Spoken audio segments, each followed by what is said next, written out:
Texas Tech is set to host two high school prospects this coming up weekend, including one that won Gatorade Player of the Year for his state, and the other is a top 10 player in the class of 2026. We'll discuss both of their skill sets as well as the latest in the portal for Texas Tech, as the Red Raiders have lost yet another player to go portaling. Hey, how's it going, everybody? It's RC Maxfield here for the Back to 12 podcast. Appreciate each and every one of y'all for tuning in. And without further ado, let's just jump straight into it. And we will start with the Texas Tech roster news that we know right now, okay? Not the visits, what we know right now. According to Tobias Bass of The Athletic, Texas Tech guard Kevin Overton is set to enter the transfer portal. This really shouldn't be a surprise, should it? And this is coming from a guy that was maybe the biggest supporter of Kevin Overton in the Scarlet and Black. I thought he had immense amount of potential to succeed at Texas Tech. Unfortunately, it was more of a roller coaster. You knew what KO you were getting from the opening jump in terms of if he made his first shot, it was probably going to be a good day for him. If he didn't, he could struggle. He was just a roller coaster a little bit, and that's not a knock on him. I still think he's immensely talented, but I think Fran Fraschilla, and I actually have said the same thing over on the Scarlet and Black Insider for the past few weeks, said it best, though, in the sense that, hey, he is the go-to guy at a high mid-major, right? Like, that's the kind of player Kevin Overton is, and then he's a really solid role player at the highest of high in the Power 5. That's what he is, and there's no knock on either side of that. But Kevin Overton has officially entered the transfer portal, that according to Tobias Bass of The Athletic, and I would not be surprised if you see Kevin Overton head north a little bit and potentially follow one of his former coaches, whether that's up at Indiana, Iowa, maybe he goes somewhere else, but he's going to have plenty of suitors, and he's a good player. He just has to find that right landing spot. So Kevin Overton has officially entered the portal, and then you've got Eemeli Yalaho as well. Those are the two Texas Tech players that we know as of right now that have entered the transfer portal. All right, let's jump into the high school side of it, and we will start with the player that won his state's Player of the Year award and Gatorade Player of the Year award for his specific state. You can see his profile on the screen right there. His name is Nolan Groves. He is a 2025 unranked guard. He is 6'5", 200 pounds, and as I mentioned, Gatorade Minnesota Boys Basketball Player of the Year this past season after averaging 34.1 points per game, 8.5 rebounds, 6 assists, and 3 steals through 29 games. He was previously committed to Yale, and he decommitted from the Bulldogs not too long ago in the past week, and has, yes, in that time period, received an offer from Texas Tech. Now, the interesting part about this, outside of him being on an official visit this upcoming weekend, where Texas Tech will also be handling an official visit from a top 10 player in the 2026 class, who we'll talk about here in a second, Nolan Groves, is repped by the same agent as Fetty.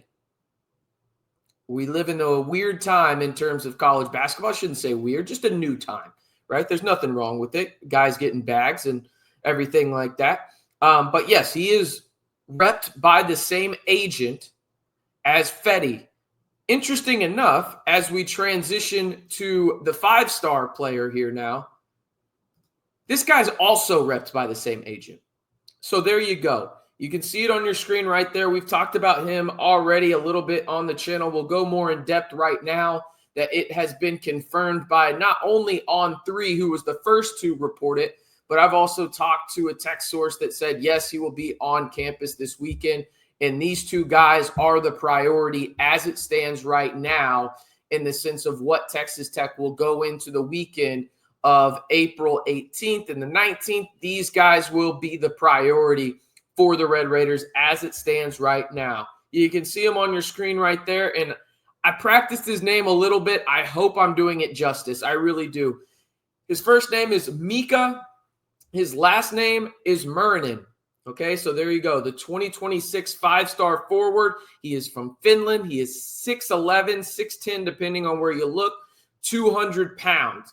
As I mentioned, he is Finnish, and interesting enough, he has played the last couple seasons in the States. He started at Sunrise Christian High School, which is in Wichita, Kansas. Funny enough, Luke Barnwell, the former Texas Tech assistant, now at Iowa. That's where he coached previously as well. And now Mika plays at Arizona Compass Prep High School this past season. Now, he has a crazy story, okay? You see on your screen right there, On3 has him ranked as the number 6 overall player in this entire class for 2026.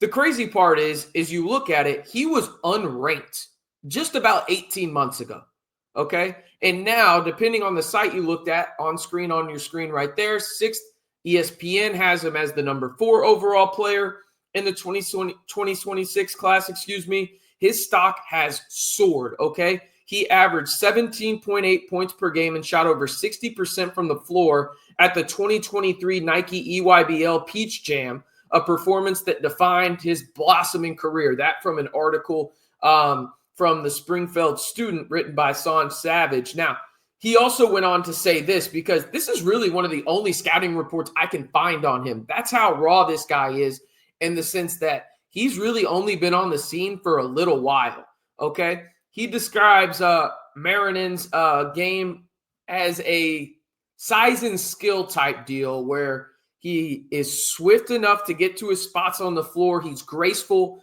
for being 6'10", and he's often taller than his opponents. Yeah, no crap. He's 6'11". On that front. But the Scandinavian is especially dangerous in the pick and pop. We know Grant McCaskill and crew love themselves a big that is skillful in the pick and pop. He can not only drive to the bucket off the pick and roll and be the roll man, but he can also obviously pick and pop. Like I just said, he is a solid three-point shooter, and also does a really good job on the defensive end, where he's fleet of foot, he's agile. Does he need to gain some weight? Yeah, probably about 20, 25 pounds, but that'll be easy in a college weight program, right? But he disrupts passing lanes. He can guard multiple positions, and he is 100% a two-way threat, and a guy that isn't afraid to go get the ball, go gadget style. Shout out to that movie. That was a great movie in the 90s. But go gadget style in terms of an alley-oop attempt as well. He also comes from a basketball family. Both of his parents played professional basketball.